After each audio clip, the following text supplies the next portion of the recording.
This week? Friday. Friday was US. All right. Put that one up. Is it up? Could I have your attention, please? I'd like to welcome everybody to the July the 11th, 2023 Johnson City Regional Planning Commission meeting. If you're here to speak during the public comment or public hearing portion of the agenda, please wait until I have opened the public comment or public hearing. Once one of those have been opened, one person at a time may come to the podium, give us your name and address, speak into the microphone, speak to the commission, not to the audience, and please not to staff. I'll now call the meeting to order at 2 minutes after 6. All right, Vice Mayor Murphy, would you please lead us in an invocation and a pledge of allegiance, and I call the meeting to order. Yes, sir. Let us pray. Dear Father, we are gathered here today to conduct the affairs of this great city we know as Johnson City, Tennessee. We pray that you lead and guide us in all our conversation, dialogue, and decisions. May your name be glorified. In Jesus' name, amen. Pledge of allegiance. Pledge allegiance to the flag of the United States of America and to the republic for which it stands, one nation, under God, indivisible, with liberty and justice for all. The first item I'd like to speak to tonight is to welcome Mr. Will Ryder to the formal position of Director of the Department of Planning and Services.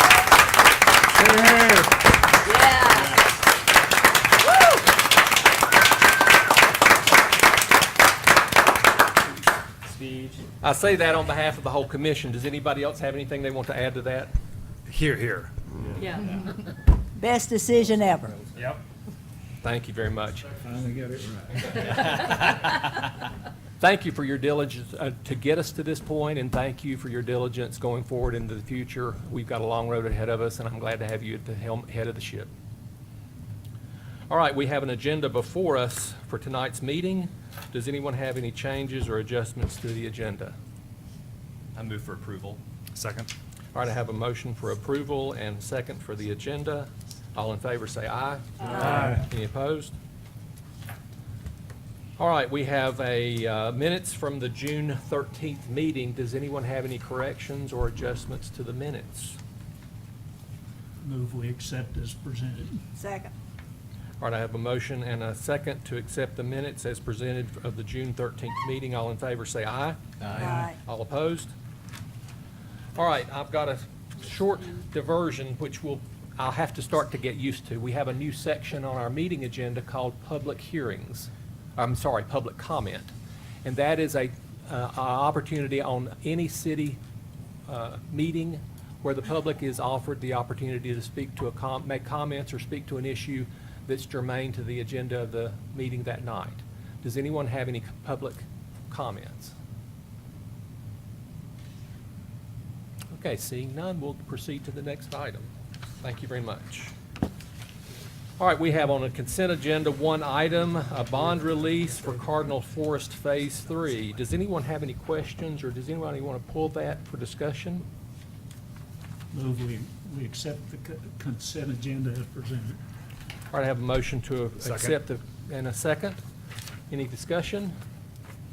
All in favor say aye. Aye. Any opposed? Thank you very much. Ms. Rogers, are you up for the first item on the agenda, which is the rezoning of Clinchfield, the number 1109?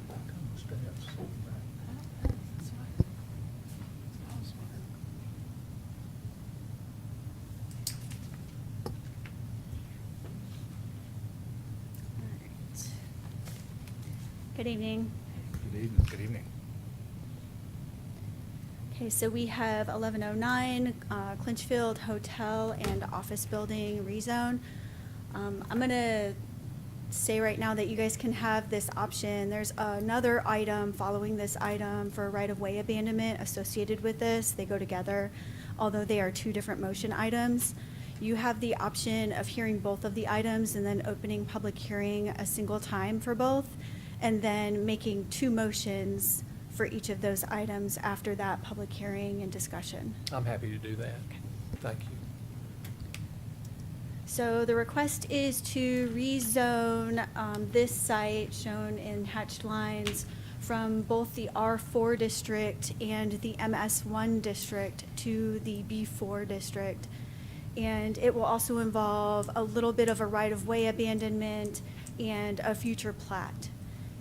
And you probably remember seeing this very similar project from last December, where those 3 parcels on the west side of Clinchfield were rezoned from R4 to MS1. And then the idea was to close that section of Clinchfield Road that was underneath those parcels and make that all into one lot for a hotel. And this is that site plan, or the concept plan rather, that was approved with that prior rezoning. It shows a 4-story, 124-room hotel. And like I said, there was a part of Clinchfield Road that was abandoned, and the not yet done but future still needed plat to combine that into a single lot. So since that happened, they discovered that this little area they had sort of penciled out for the stormwater detention basin is not adequate for what they need for the development itself. So it's undersized. And they needed to add additional property to the project. So we're sort of going back to that stage where they're rezoning a little bit more of that R4 area, and they're going to abandon a little bit more of Clinchfield up to the edge of their project line, and then also, again in the future, do a plat to combine it all into a single lot. And while they discovered that they can add this property into their project site, there was a little bit more than what they needed for just that stormwater basin. So they may also want to have a potential future office type use on that additional property, and we'll look at that. And then just to recap, the blue is the previous approval from December, and the yellow is what they're adding into the current request. So the concept plan is generally the same. It shows the same hotel, the same size, and the same location. And the additional area is over here. As you can see, this little hashed line, and this is the larger stormwater detention area that they now have. And this was extra leftover space, and it might become an office area in the future. The comprehensive future land use map shows the proposed use to be medical, technical, institutional. The proposed uses that they're asking for with this B4 district are also allowed in the MS1 district, but the B4 district allows a little bit more flexibility in site design and also uses. So it's just a little easier for them to work with the uses in the B4 than it was in the MS1. We have a number of policies that encourage infill development and zoning land that's suitable for commercial, and then supporting businesses is also part of our strategic plan. We had a neighborhood meeting for this project last night, and no neighbors attended. And staff recommends approval because we would be extending the existing B4 district. It's effectively similar to the previous approval, it's just a little bit bigger. And there's a number of city policies that support, and it's also in very near access to Arterial Street, where Clinchfield pops out to State of Franklin right there. And so these are your decision options. And again, we can move on and hear the next item and then hold a single and then have 2 motions. So with regards to the right-of-way abandonment for Clinchfield Street, the request area is about 75 more feet of right-of-way, and like I said, it's just to get them to this property on the east side. It's to get them to the northern boundary of that property. So just this little part right here. And all the land is vacant. The road doesn't serve anybody below. There's a city parcel, so there's no effect to transportation because that city parcel has access to Novus Drive. So taking out this road doesn't, and plus the rest of it has already been abandoned. And then this is just an exhibit to show the prior abandonment area by that ordinance 4860, or 26-22. And then this is the way it shows up in our mapping application, because it has not been replatted, which is the next step after these processes. They would replat so that these lines would show the correct line across the street, and this would all be corrected. So as with before, there's a Bright Ridge facility, and Comcast and Lumen were attached to it. Lumen said that they were going to abandon those, and Comcast said that they'll move theirs with Bright Ridge. And there are existing water and sewer lines and easements that will be maintained for the time being. And later, when they come in to do their preliminary plat and their site plan, they will have the ability to relocate those lines that need relocating. And then the final plat will show the new easement with the new alignment of those services. But for now, they're going to maintain those easements on those utilities as they exist on the ground. And then this is a vicinity map. And I'm here for any questions on either the rezone request or the right-of-way abandonment. Ms. Rogers, just for my own notification, do you know when Clinchfield Road or street how long it's been abandoned for? Most of it, because I walked it the other day and it was just leaves and, there was no real use. Seems So like no the use to it. right-of-way was abandoned with this ordinance, number 4826-22, back in December. Okay. So that's when that was approved at the third reading by the city commission, it was effectively abandoned by the city. It just hasn't been replatted, because when they discovered they needed more space, they figured they would just wait and do one plat at the end. Okay. Thank you.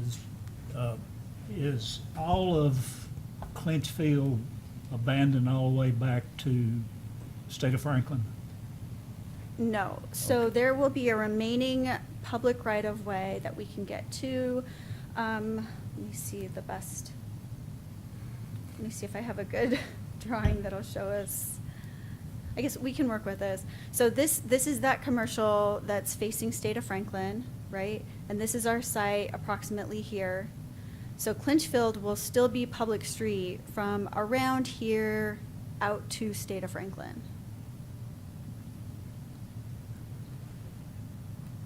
There's a sliver of MS1 that extends between that existing strip. Is that the only access to that property, or is it access on another street? So that The blue. sliver of, hold on, let me get out to the original right here. So this is the sliver that you're talking about? Yes, ma'am. This sliver is in this lot. This is not a separate lot. So these are the lot line, this is the exterior of the lot lines of all the properties that would be involved in this project. This is the actual lot line for that lot ahead. So that lot is split zoned. So that was done, and I have the ordinance number. It's actually in your package. There's an exhibit on page 4 of the previous rezonings. So rezoning number 411 back in 1992 is where that line came from.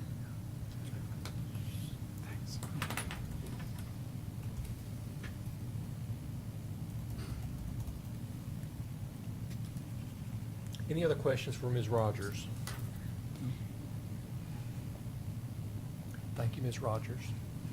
Is anyone here from the developer or his representative here to speak to the questions? Feel free to come forward and give us your name and address.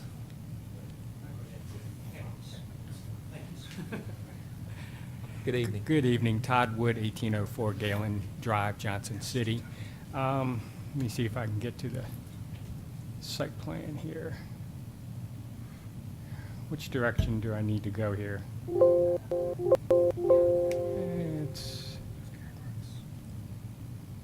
Here we go. So if you've been out there, you know that it doesn't really look like much of a street and really dips down.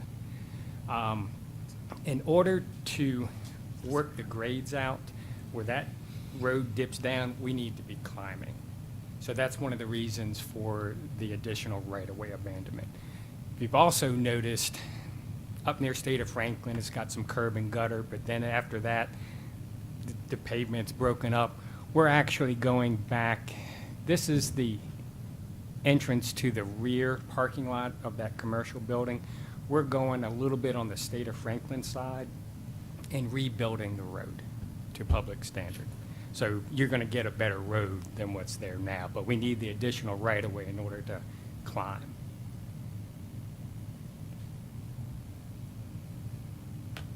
And I can answer any other questions you might have about the concept plan. Thank you, Mr. Wood.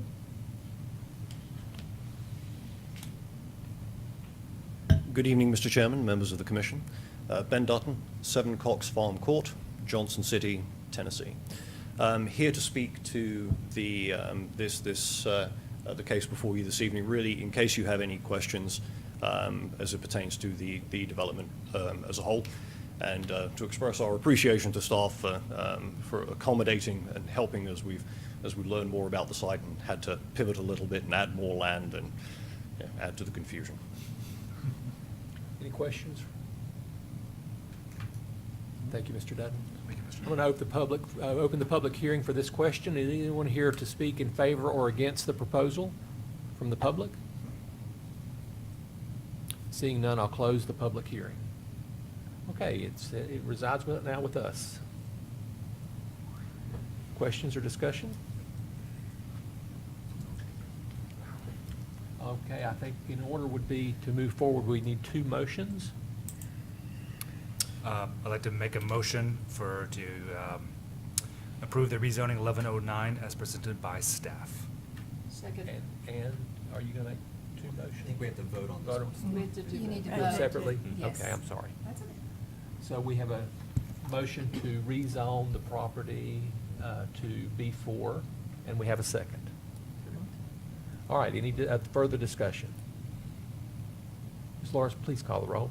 Commissioner Aldridge. Yes. Commissioner Bailey. Yes. Commissioner Cooper. Yes. Commissioner Rhodey. Yes. Commissioner Whitfield. Yes. Vice Mayor Murphy. Yes. Vice Chairman Oceanbine. Yes. Chairman Dagenhart. Yes. Motion has carried. Okay, thank you very much. So that covers our first motion. Chairman, I'd like to make a second motion, please. Yes, The please. right-of-way abandonment portion of Clinchfield as presented by staff. Second. All right, I have a motion to allow the right-of-way abandonment and a second. Any discussion further? Ms. Lawrence, please call the roll. Commissioner Aldridge. Yes. Commissioner Bailey. Yes. Commissioner Cooper. Yes. Commissioner Rhodey. Yes. Commissioner Whitfield. Yes. Vice Mayor Murphy. Yes. Vice Chairman Oceanbine. Yes. Chairman Dagenhart. Yes. Motion has carried. Thank you very much. All right, our next item up is a rezoning at West Mountain View and Knob Creek Road. Amber, welcome back. Thank you.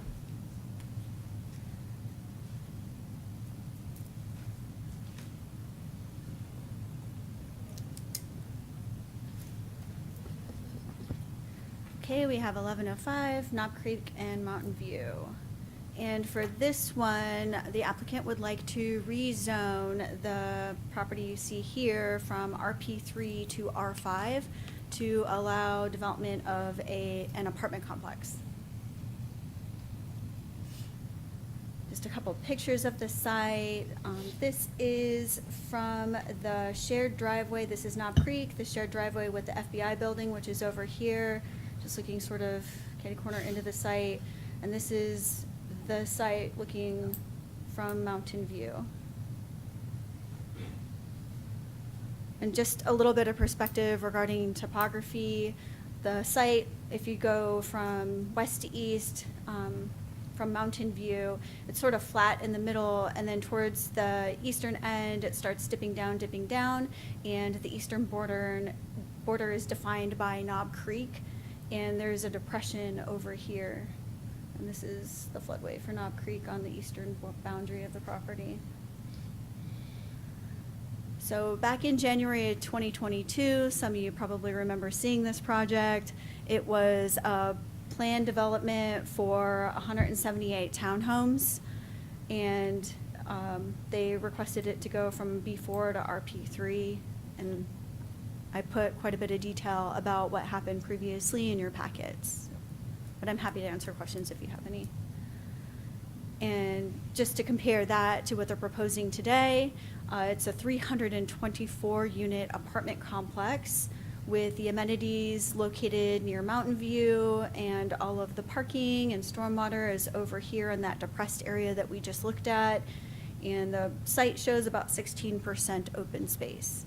And I zoomed in to the amenities area for a couple of reasons.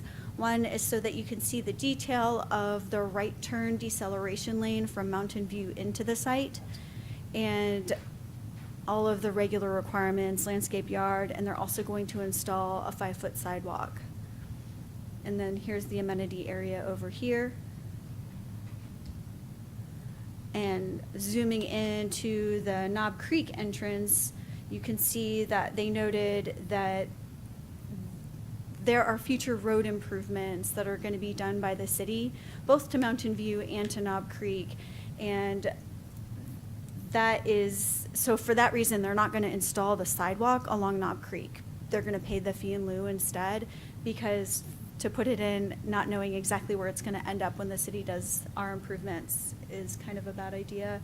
And then additionally, they are going to put in a left turn pocket into the site from Knob Creek. And that is because the traffic study showed that to back up this lane of traffic with a person stopped to make a left turn could back up the intersection at Mountain View, which could back it up at the tunnel, which is already at capacity.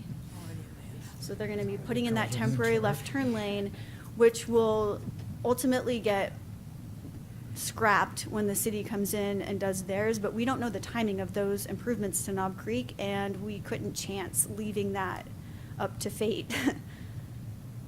So the comprehensive future land use map calls the site to be used for commercial, but it has already been changed to residential back in 2022.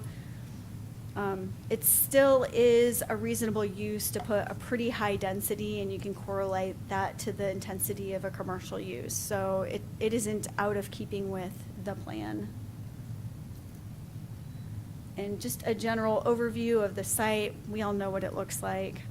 Giant commercial area over here. We have the intersection of two collectors, which is one of our things that we look for. Collectors, access close to commercial, all of these things when we're thinking about putting high-density residential somewhere. Also provides a transition at this corner, high-density to medium-density residential adjacent to it. And the city has a number of policies that support multifamily residential that is appropriately located. We had a neighborhood meeting on June 5th, and no neighbors attended. And staff recommends approval because it's an appropriate place for higher density residential, and we have city policies that support it. And you have your regular decision options, and I have backup slides for questions. All right, questions for staff? Ms. Rogers, I just have one question, or two questions. One, can you go back to the left turn lane pocket? Do you know what the capacity is for how many cars that would be able to accommodate? Average? I will defer to Mr. Wood. Great. And then my second question is, do you know if the applicant considered at all, I know we talked about the open space that's already been allocated on there. Do you know if they contemplated at all putting in any kind of like walkway along the greenway at all? Not that I'm aware of. Okay. This is the extent of the detail. Okay. I can ask Mr. Wood that question as well. That's good. Any other questions for Ms. Rogers? Yeah. Along those lines, what percent of active open space? 16. So 16. the that's total. overall open space is 16%, and then the active open space would be all of this area, which is not inconsequential. There's quite a bit, but I would defer to them on that as well, like percentage-wise. It might be on this plan. I don't know if they delineated it out on the plan.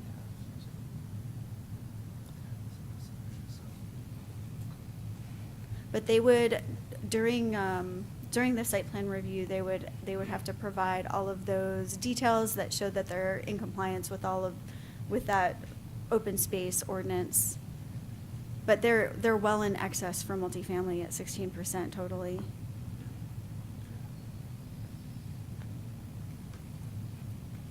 Just a reminder, there's no open space requirement for multifamily on the book right now. Oh, yeah. First percent even active. If you can come up there again. Will there be before this is, so that this is grandfathered, if you will? Well, I think the proposed percentage of open space for multifamily is 5%. Yeah. It's Activated, proposed. yeah, proposed. Proposed. This is much more than that. Yeah. It's And different then, than this. I don't see Mr. that it's a. Cooper, we decided to not have a requirement for active on multifamily, active open space. Any other questions for Ms. Rogers? Thank you, Ms. Rogers. Mr. Wood, would you like to come speak? I think we have some questions that you might be able to help us with. Todd Wood again, 1804 Galen Drive. First question about the left turn lane. I believe it's about 2 vehicles. The traffic study, if I remember correctly, called for most vehicles probably entering off of Mountainview. The city public works staff wanted us to provide just this little pocket left turn lane just to make sure if somebody did turn there. Of course, they also have the FBI building. So anybody turning there wouldn't back up traffic. So it's an improvement over what's there now because there's nothing. The open space, one thing about multifamily, and we've spoken a little bit about this in the workshops that you had, open space multifamily versus single-family subdivisions, it's a different animal. As far as percentage of that area in the lower left-hand corner or the left-hand side with the pool and the clubhouse, is probably about 3 to 4% of the site. We do have a calculation on there, I think, or maybe we gave it to the staff during the workshop, of maybe basing it, in the future when you create these regs, on square footage per unit and not percentage of open space, because the people that live there have a different need. But either way, there is the open space around the pond and down towards the floodplain, and there are dog park, pool, clubhouse, which has a exercise room in it. So if I can answer any more questions about that.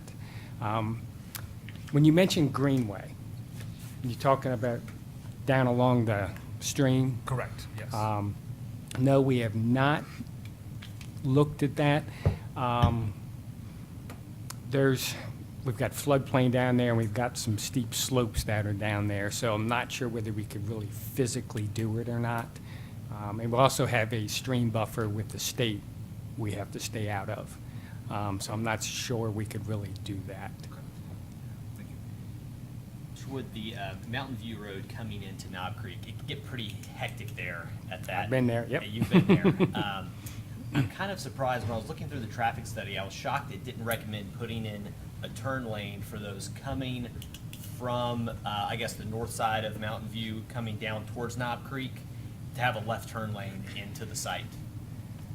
I believe, and Public Works might be able to answer this. 'Cause that's a I two-lane think right that's there. part of the city's improvements. Okay. I have a graphic. Because I know that with the TDOT project that's occurring, I know that with the old site, we thought that those road improvements might occur concurrently, so there was not going to be some building that occurred. But yes, there it is. Yeah. So I didn't do the traffic study, so I'm not Yep. sure what their thinking was there, and why that was not needed. Okay, good. So the improvements to Mountain View, they're going to make it into 3 lanes with a center left turn lane. Those improvements are imminent, and they're supposed to be starting here in like the next several months. That's amazing. That's great.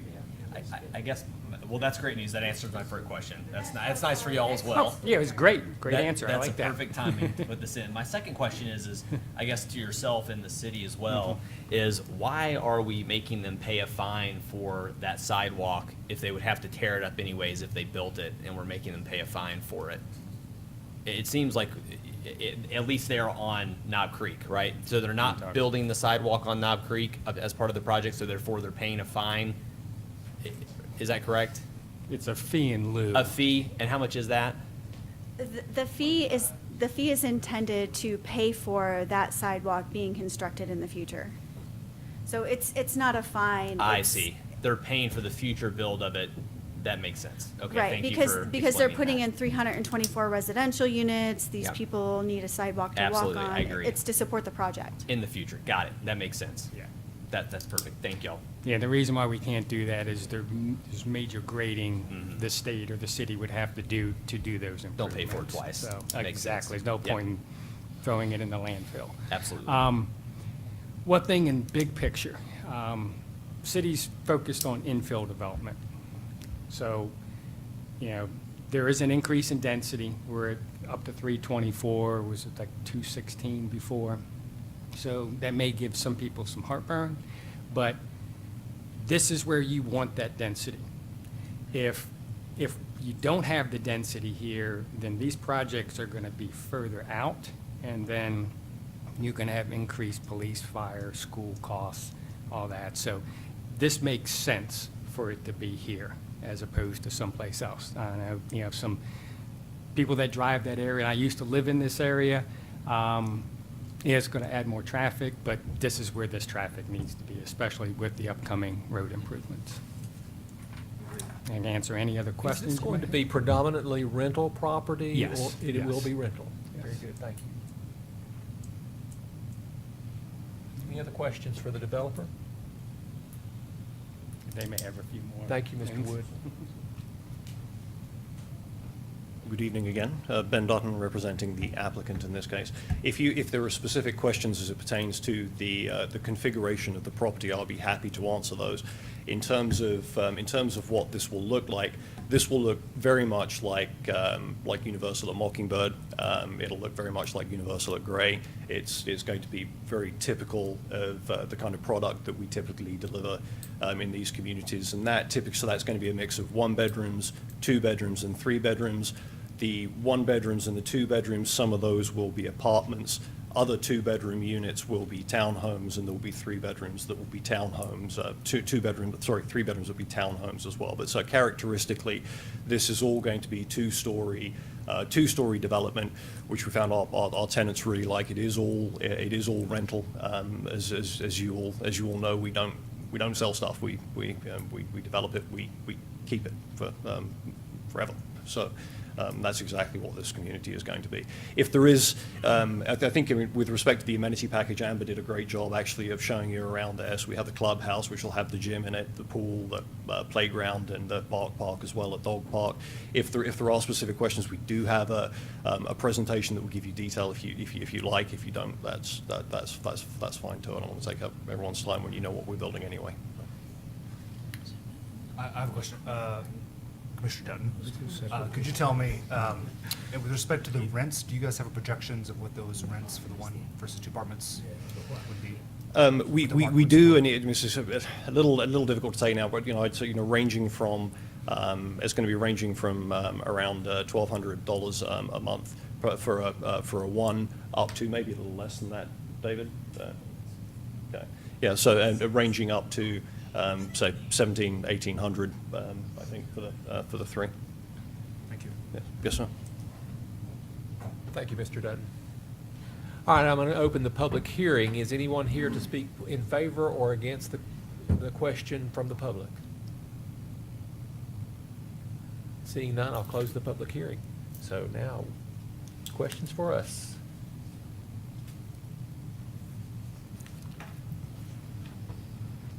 You're up, Ben. Mr. Chairman, I'll entertain a motion for rezoning of the West Mountain View and Knob Creek property from RP3 to R5. All right, we have a motion to approve the rezone from RP3 to R5 at Mountain View, and we have a second, I see. All right, any other discussion or questions? Before we take a motion, I want to thank the developer for providing us with a detailed traffic study. I commented that's the first one I've seen at that level of detail and that thorough. And while I didn't probably understand every single detail of it, it was very illuminating for me to go through it. So Do it you was, pay it by was the very page, helpful. Ben? Do you pay by the page? No, I'm serious. You've done your homework, and it makes our job easier to understand how all those issues are being considered. So it was interesting to see the data behind traffic flow, traffic counts, and traffic patterns. Thank you very much for that. All right, we have a motion and a second, and I hear no other discussion. Is that correct? Ms. Lawrence, would you please call the roll? Commissioner Aldridge. Yes. Commissioner Bailey. Yes. Commissioner Cooper. Yes. Commissioner Rhodey. Yes. Commissioner Whitfield. Yes. Vice Mayor Murphy. Yes. Vice Chairman Oceanbine. Yes. Chairman Dagenhart. Yes. Motion has carried. Thank you very much. I see Mr. Ryder stepping toward the podium. Close meeting. I don't want to grandstand here, but I feel like I'd be remiss and appear ungrateful if I didn't acknowledge the kind remarks that you had, Chairman Dagenhart. And good evening to all commissioners, Vice Chairman Oceanbine, Vice Mayor Murphy. I appreciate all the support that you've shown me over the past 5 years. I've enjoyed working with this commission and commission members past. I'm very grateful to Mrs. Ball, Mr. Trivett, and Mr. Willis for giving me this opportunity. It's quite humbling, and this is home, and this is where I'd like to stay, and really look forward to working with each one of you in the future. Thank you. Thank you very much. Thank you, Mr. Ryder. Thank you. Meeting's adjourned. Well, guys, that's a new record. It's nice. It's not. That is very nice. Now we have, I guess.